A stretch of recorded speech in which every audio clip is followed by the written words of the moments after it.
সামান্য স্বস্তির খবর। তীব্র তাপপ্রবাহে দুই মেদিনীপুরে সামান্য স্বস্তি। পূর্ব মেদিনীপুরের দীঘার উপকূলবর্তী এলাকায় ঝড় বৃষ্টিতে সাময়িকভাবে স্বস্তি। কি ছবি উঠে আসে দেখাচ্ছে। সঙ্গে রয়েছে আমাদের প্রতিনিধি চম্পক দত্ত। চম্পক, কি ছবি উঠে আসে?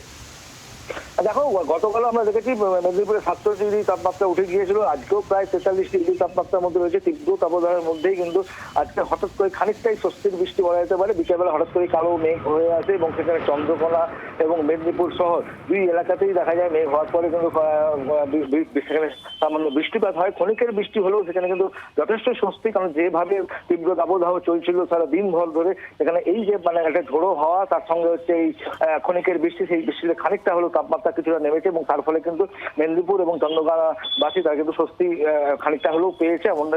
একেবারে চম্পক যেমন মেদিনীপুরের কথা বললো, দীঘার ছবি ঠিক কি উঠে আসে জানবো আমাদের প্রতিনিধি কিরণ মান্নার সঙ্গে কথা বলে। কিরণ, কি পরিস্থিতি তৈরি হয়?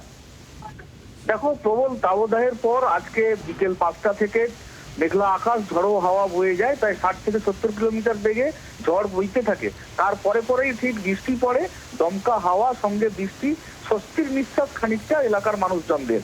দীঘা সহ উপকূল এলাকা জুড়ে এই বৃষ্টিতে খানিকটা স্বস্তির নিঃশ্বাস পড়লেও বেশ কিছু ক্ষয়ক্ষতিও দেখা গেছে।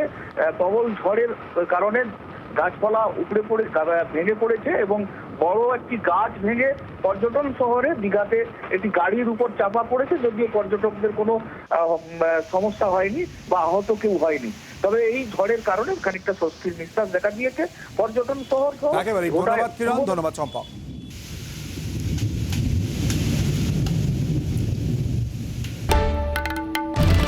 বাংলার আওয়াজ, বাঙালির আবেগ, জি 24 ঘন্টা।